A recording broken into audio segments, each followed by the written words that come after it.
wabarakatuh. Waalaikumsalam warahmatullahi wabarakatuh. Oke, terima kasih ya Kak Fei. Karena Kak Fei pada hari ini akan menemani adik-adik untuk membahas soal PKN kelas 8 ya. Jadi adik-adik silahkan persiapkan ingatannya atau barangkali dulu dicatat ya untuk jawaban-jawaban PKN ini. Oke, kita langsung saja simak pembahasan PKN kelas 8 oleh Kak Fei. Silakan Kak Fei. Oke, terima kasih Misti. Halo adik-adik semua, kembali lagi sama Cafe. Di sini kita akan bahas tryout asas utamanya di pembelajaran PKN yang waktu itu udah adik-adik kerjain nih. Jadi kita sekarang langsung ke pembahasan soalnya aja. Cafe izin share screen ya. Kita langsung masuk ke nomor 1. Di sini, Pancasila sebagai sumber dari segala sumber hukum di Indonesia, yang memiliki implikasi bahwa seluruh peraturan perundang-undangan harus bersumber dan tidak boleh bertentangan dengan nilai-nilai Pancasila. Jika suatu peraturan daerah bertentangan dengan nilai keadilan sosial, tindakan yang paling tepat adalah coba diingat-ingat sama adik-adik, jawaban yang benar adalah yang mana ya? Jawaban dari nomor 1 ini yang paling tepat adalah yang B. Mengajukan judicial review ke Mahkamah Agung. Kenapa? Karena mekanisme hukum untuk menguji kesesuaian peraturan itu seperti itu. Jadi harus mengajukan judicial review ke Mahkamah Agung terlebih dahulu. Begitu adik-adik, kita lanjut nomor 2. Konsep Indonesia sebagai negara kesatuan dengan prinsip otonomi daerah yang menciptakan dinamika hubungan pusat daerah. Jika suatu daerah ingin memisahkan diri dari NKRI dengan alasan ketidakadilan ekonomi, dampak utama yang akan terjadi adalah, waktu itu adik-adik jawabannya apa? Nah, dari nomor 2 ini, jawaban yang paling tepat adalah yang A. Terancamnya integrasi dan kedaulatan bangsa. Kenapa? Karena pemisahan daerah itu mengancam keutuhan NKRI. Jadi, itulah dampak apabila ada suatu daerah yang ingin memisahkan diri dari NKRI. Gitu. Nomor 3. Sebagai negara hukum, Indonesia menganut prinsip bahwa semua negara-negara sama di depan hukum.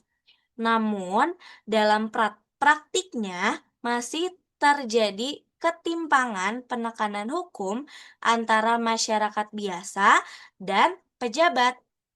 Solusi sistemik untuk mengatasi masalah ini adalah jawaban dari nomor 3 ini yang paling tepat adalah yang A. Memperkuat independensi lembaga penegak hukum. Kenapa? Karena independensi lembaga hukum itu menjamin persamaan di depan hukum. Kayak gitu.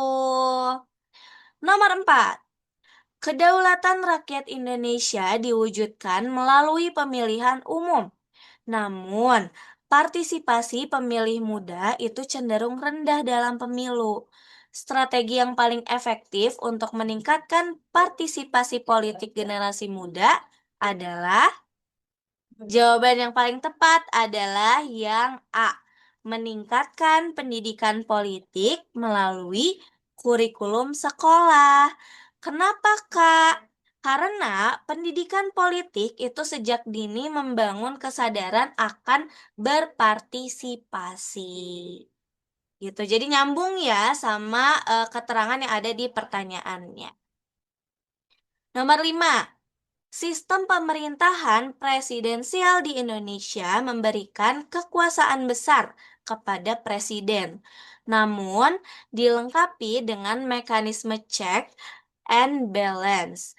Jika DPR menggunakan hak angket untuk menyelidiki kebijakan presiden, hal tersebut merupakan perwujudan dari.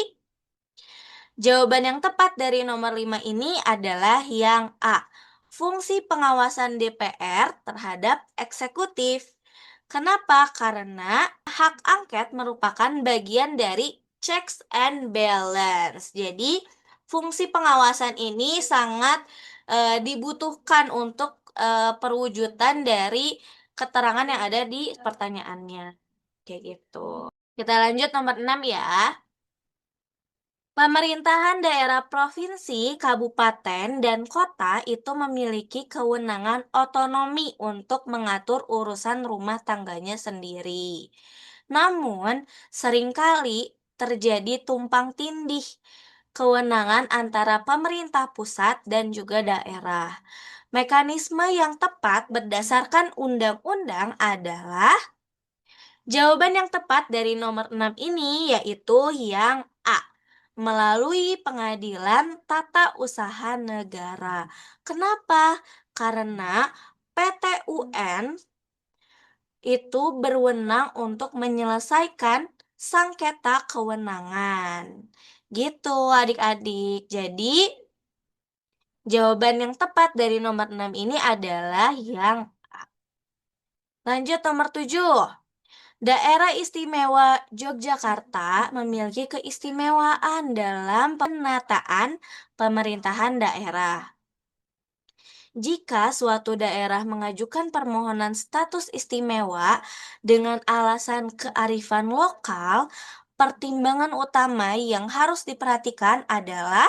Jawaban yang tepat dari nomor 7 ini adalah yang A. Kesinambungan NKRI dan kepentingan nasional. Kenapakah jawabannya yang A? Karena keistimewaan itu tidak boleh mengancam keutuhan NKRI, adik-adik. Gitu. Kita lanjut lagi ke nomor 8. Pancasila sebagai pandangan hidup bangsa seharusnya menjadi pedoman dalam menghadapi pengaruh globalisasi.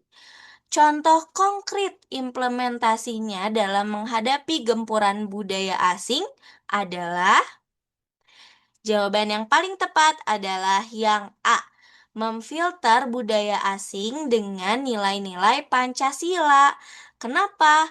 Karena menyaring budaya asing dengan nilai-nilai lokal. Jadi nilai-nilai di Pancasila itu ibaratnya udah utuh ya dengan pandangan hidup bangsa Indonesia ini.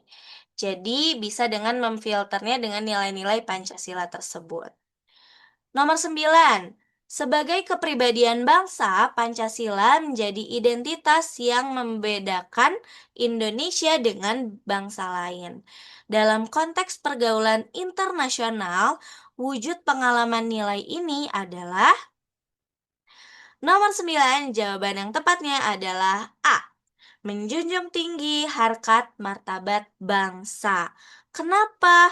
Karena dengan menunjukkan identitas bangsa yang beradab itu menjadi wujud pengalaman atau nilai tertinggi dalam konteks pergaulan internasional. Kita lanjut lagi, terakhir di nomor 10. Pancasila sebagai cita-cita dan tujuan bangsa mengarahkan Indonesia menjadi negara yang adil dan makmur. Indikator keberhasilan pencapaian cita-cita tersebut dapat diukur dari.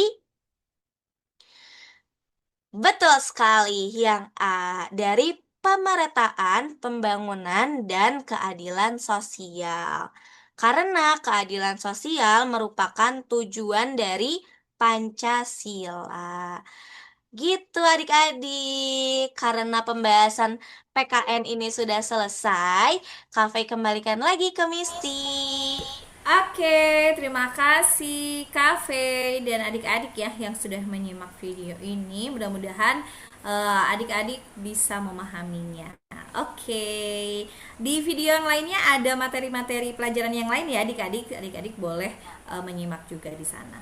Oke, Terima kasih Kak Fei, terima kasih juga adik-adik. Sampai jumpa di lain kesempatan. Assalamualaikum warahmatullahi wabarakatuh. Waalaikumsalam. Terima kasih Misti. Terima kasih adik-adik Sama-sama. semua.